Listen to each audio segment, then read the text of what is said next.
एक औरत बहुत महंगे कपड़ों में अपने मनोचिकित्सक के पास गई और बोली, डॉक्टर साहब, मुझे लगता है कि मेरा पूरा जीवन बेकार है, उसका कोई अर्थ नहीं है। क्या आप खुशियां ढूंढने में मेरी मदद करेंगे?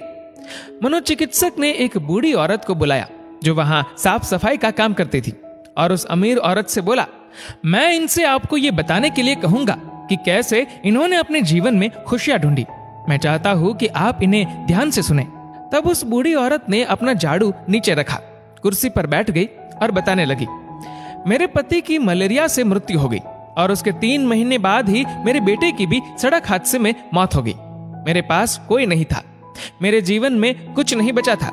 मैं सो नहीं पाती थी, खा नहीं पाती थी, मैंने मुस्कुराना तक बंद कर दिया था। मैं स्वयं के जीवन को समाप्त करने की तरकीबें सोचने लगी थी। तब एक दिन एक छोटा बिल्ली का बच्चा मेरे पीछे लग गया। जब मैं काम से घर आ रही थी, बाहर बहुत ठंड थी, इसलिए मैंने उस बच्चे को अंदर आने दिया। उस बिल्ली के बच्चे के लिए थोड़े से दूध का इंतजाम किया और वह सारी प्लेट सफा चट कर गया। फिर वह मेरे पैरों से लिपट गया और चाटने लगा। उस दिन बहुत महीनों बाद मैं मुस्कुराई। तब मैंने सोचा, यदि इस बिल्ली के बच्चे की सहायता करने से मुझे खुशी मिल सकती है, तो हो सकता है कि दूसरों के लिए कुछ करके मुझे और भी खुशी मिले। इसलिए अगले दिन मैं अपने पड़ोसी के लिए, जो कि बीमार था, कुछ बिस्किट्स बनाकर ले गई। हर दिन मैं कुछ नया और कुछ ऐसा करती थी जिससे दूसरों को खुशी मिले और उन्हें खुश देखकर मुझे खुशी मिलती थी।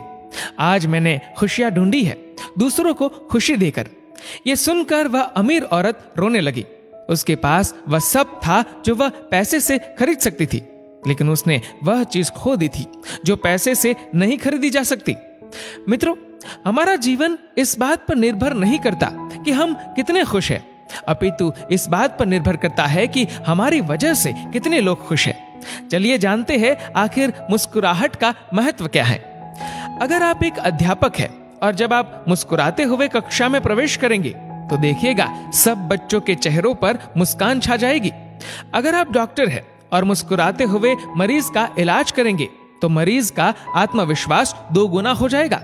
अगर आप एक गृहिणी है तो मुस्कुराते हुए घर का हर काम कीजिए, फिर देखना पूरे परिवार में खुशियों का माहौल बन जाएगा।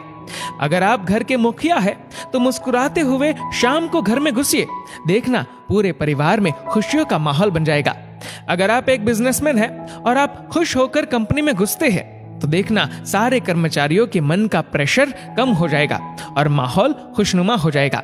अगर आप दुकानदार है और मुस्कुराकर अपने ग्राहक का सम्मान करेंगे तो ग्राहक खुश होकर हर बार आपकी दुकान से ही सामान लेगा। कभी सड़क पर चलते हुए किसी अनजान व्यक्ति को देखकर मुस्कुराइए, देखना उसके चेहरे पर भी मुस्कान आ जाएगी। मुस्कुराइए क्योंकि मुस्कुराहट के पैसे नहीं लगते, ये तो खुशी और संपन्नता की पहचान है। मुस्कुराइए क्योंकि आपकी मुस्कुराहट कई चेहरों पर मुस्कान लाएगी। मुस्कुराइए क्योंकि ये जीवन आपको दोबारा नहीं मिलेगा।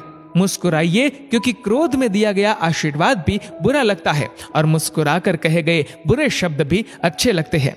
मुस्कुराइए क्योंकि दुनिया का हर व्यक्ति खिले फूलों और खिले चेहरों को पसंद करता है। मुस्कुराइए क्योंकि आपकी हंसी किसी की खुशी का कारण बन सकती है। और सबसे बड़ी बात, मुस्कुराइए क्योंकि ये मनुष्य होने की पहचान है, इसलिए स्वयं भी मुस्कुराए और औरों के